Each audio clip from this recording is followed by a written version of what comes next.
She hired a wife for the holidays, and found home instead. I hired a wife for the holidays.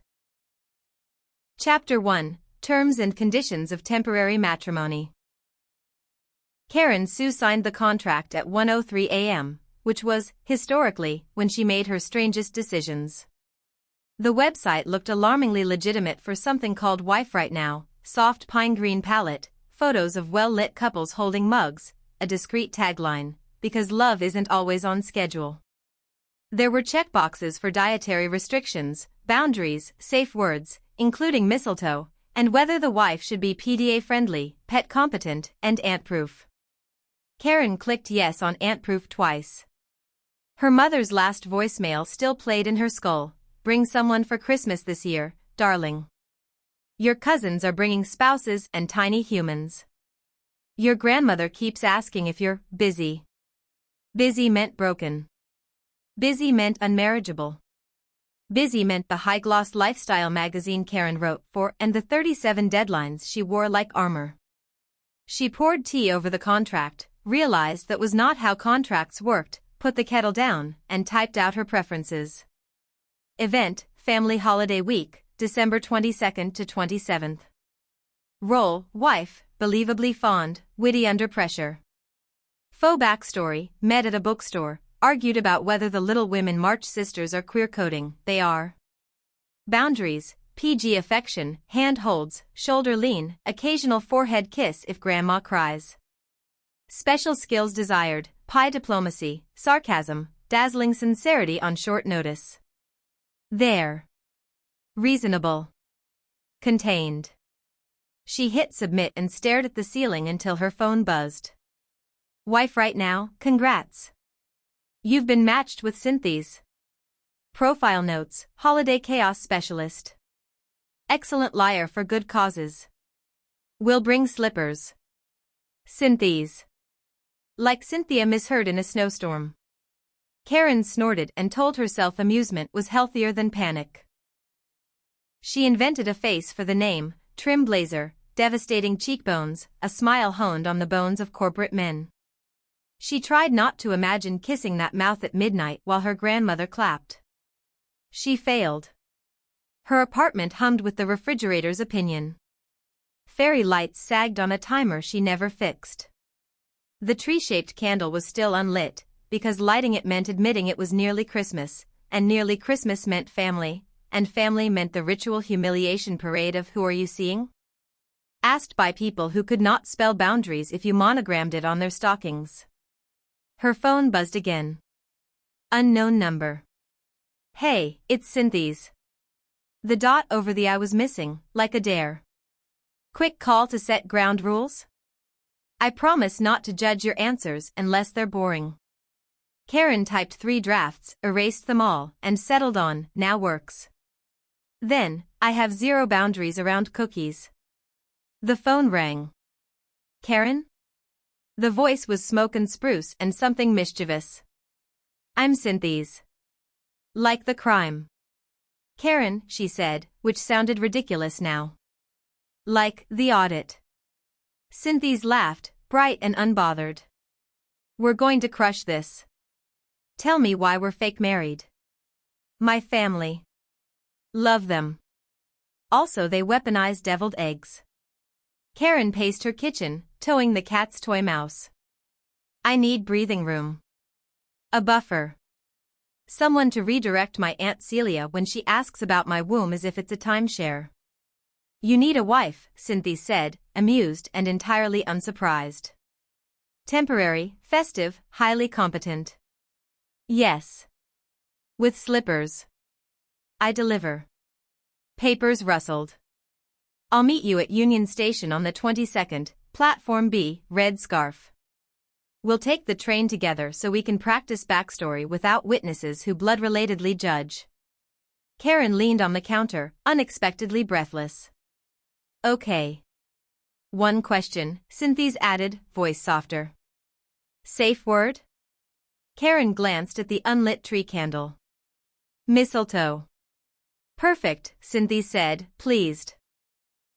See you soon, Mrs. Hsu. The call ended. Karen stared at her reflection in the dark window, a woman with neat hair, tired eyes, and the most absurd plan she'd ever dared. She picked up the tree candle, struck a match, and watched the wick bloom to life. Temporary, she told the flame. The flame did not care. It just warmed the room by degrees. Chapter 2, Union Station, Red Scarf. Karen spotted her before she heard her. Cynthis stood at the far end of the platform, red scarf wound like punctuation around a leather jacket, hair pulled into a loose bun that suggested chaos obeyed her by choice. She was scrolling her phone, expression half amusement, half conspiracy. Karen? She turned, eyes the color of black coffee left to cool. I was about to text where are you, but then I realized you walk like someone calculating tax deductions. Karen blinked. That's either very specific or mildly insulting. Both. Keeps expectations realistic. Cynthis hefted a small suitcase. Shall we go be disgustingly married in front of your extended family? The train doors chimed open. Karen followed, clutching her laptop bag as if it contained emotional stability. They found seats facing each other, knees brushing. Cynthis handed her a coffee without asking. You look like an oat milk kind of woman. Karen frowned. Is that an observation or an accusation? Compliment. You seem thoughtful, slightly repressed, caffeine-dependent. Accurate, Karen admitted. The train lurched forward. Snow blurred outside, white noise over nerves. Cynthis flipped open a notebook labeled Marriage Prep, the limited series. Okay, she said. First order of business, meet cute recap. Bookstore argument over Little Women. Which March sister do you defend? Joe, Karen said automatically. Of course you do. Control issues and secret tenderness. And you? Lori, Cynthis replied. Drama, charm, terrible timing. They laughed, and something eased. 2 hours later they had invented a first date at a winter market, a shared rescue cat named Mrs. Peel, and a running joke about fighting over thermostats. Karen realized she was smiling too easily. Cynthis caught her staring and arched an eyebrow. Careful, Mrs. Hsu. People might think you actually like me. Karen looked out at the snow-coated fields racing by. I think that's part of the job description. Then I'm an overachiever, Cynthis said, and winked.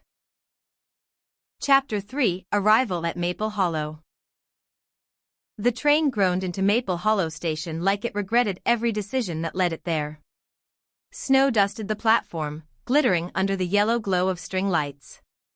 The air smelled like pine, diesel, and nostalgia, 3 things Karen had complicated feelings about. Cynthis stretched, popping her neck. So this is the hometown of doom? Karen adjusted her scarf. Population, 6,000. Median temperature, judgmental. Perfect for our honeymoon. Don't eat, Karen started, but Cynthis was already striding ahead, dragging their luggage with a theatrical sigh. Her family's house was a short drive away, a white colonial that always looked like it wanted to lecture you about your life choices. When Karen parked, Cynthis whistled low. Big porch. Definitely where gossip lives. Inside, chaos. Her mother's voice rose from the kitchen, commanding turkeys and siblings alike. Karen. You're late. The cranberry sauce unionized. Then, the hush. 5 pairs of eyes turned toward the doorway, her mother, grandmother, 2 cousins, and Aunt Celia, who was already squinting like she could see through lies. Everyone, Karen said, her throat tight. This is my wife, Cynthis. Cynthis stepped forward with flawless confidence. Hi, everyone. It's so good to finally meet the people who made Karen this adorably neurotic. Her mother blinked. You're married. 2 years, Cynthis said smoothly, taking Karen's hand.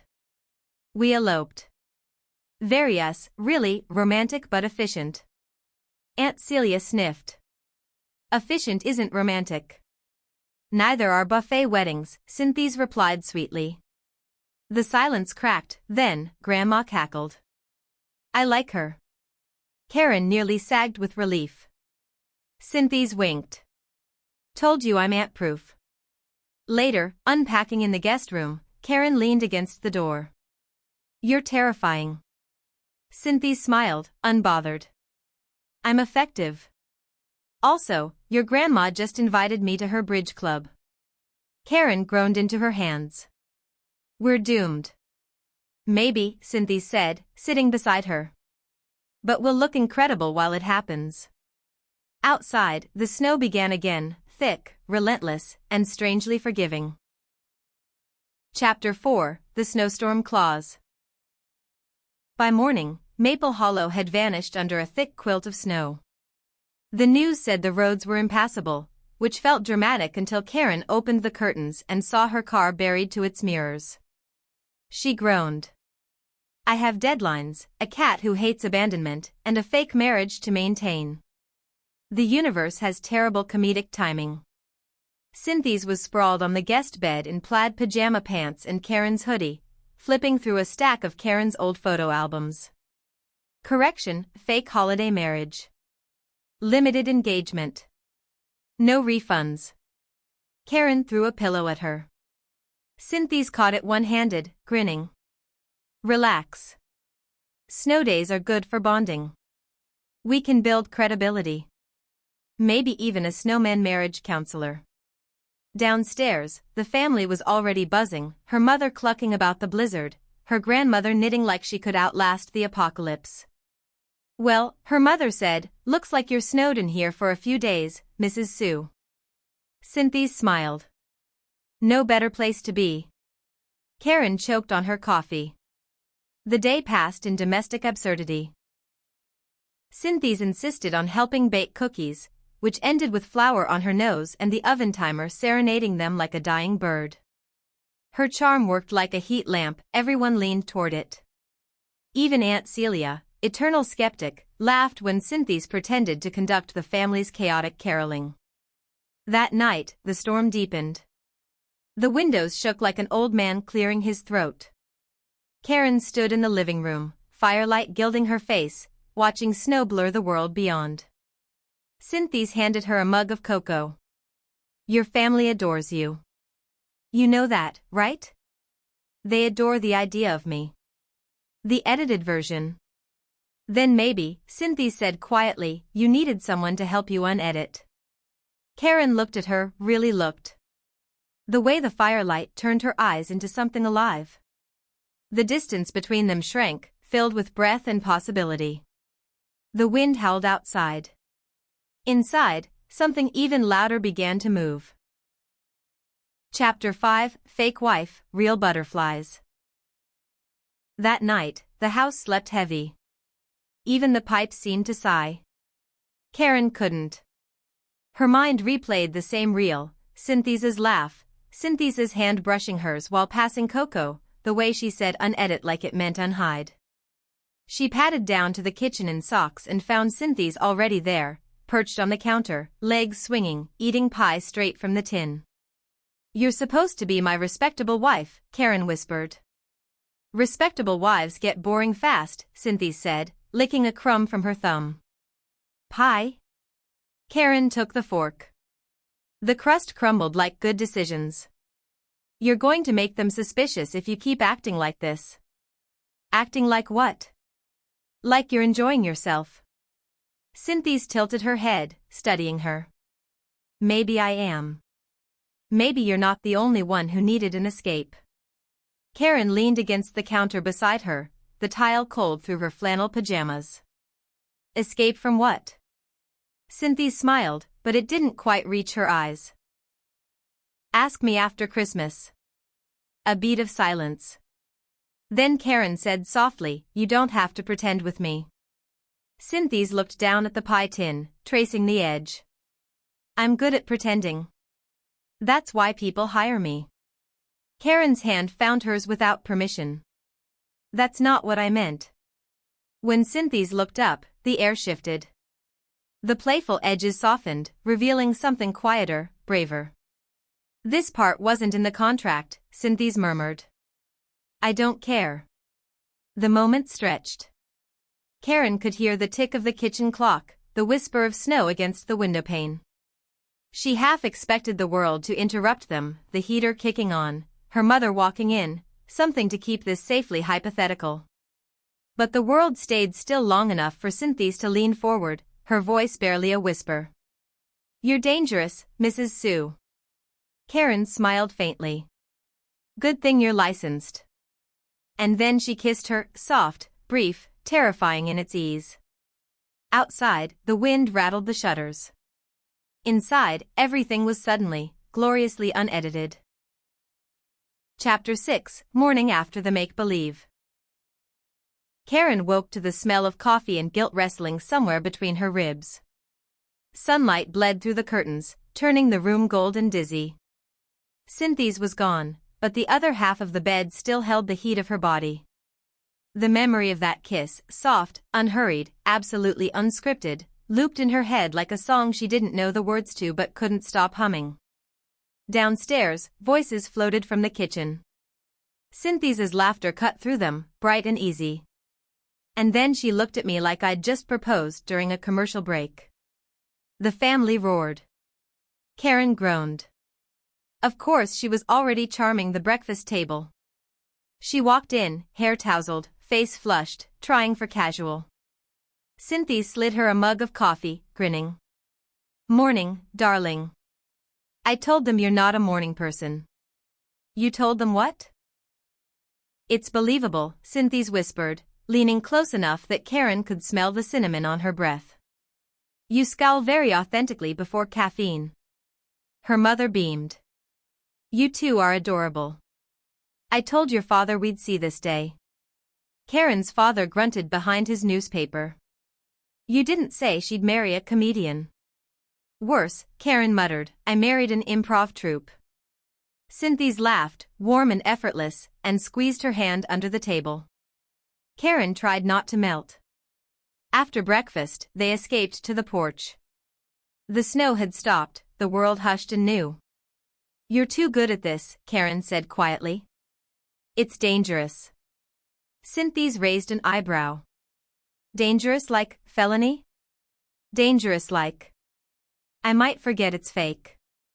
For once, Cynthis didn't joke.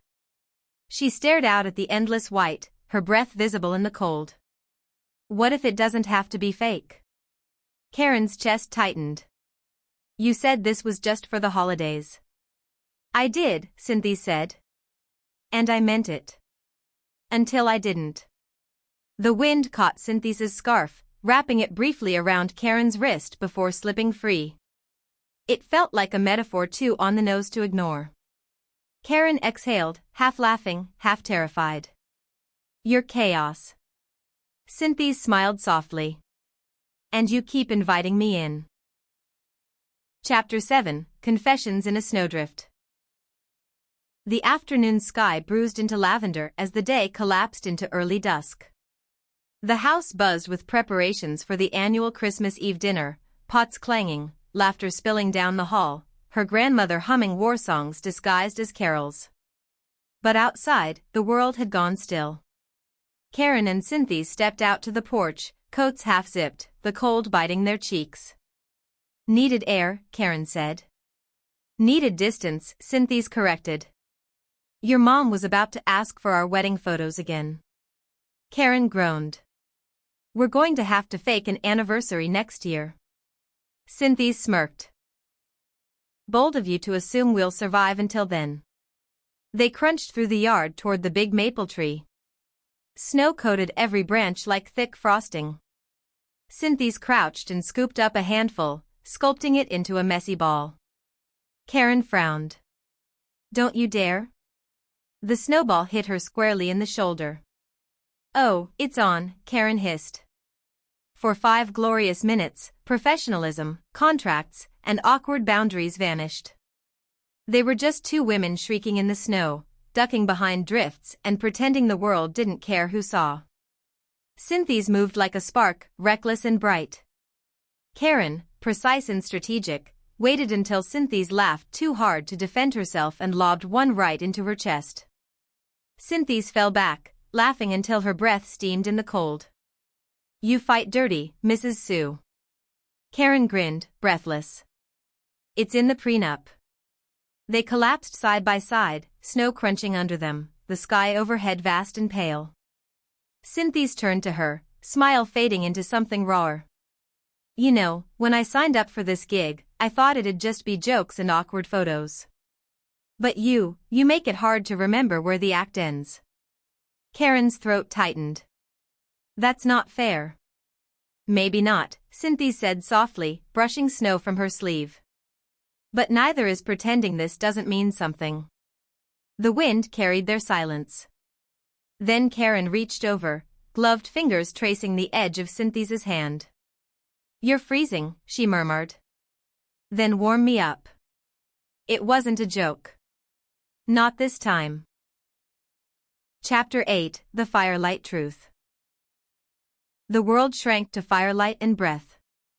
Inside, the house was alive with noise, dishes clinking, a Christmas playlist arguing with conversation, but out here, the night pressed close and quiet. Karen's pulse stumbled somewhere between fear and wanting. They stood in the faint glow spilling from the windows. Cynthis' cheeks were flushed, her hair full of snowflakes. "You're staring," Cynthis said softly. "I'm thinking."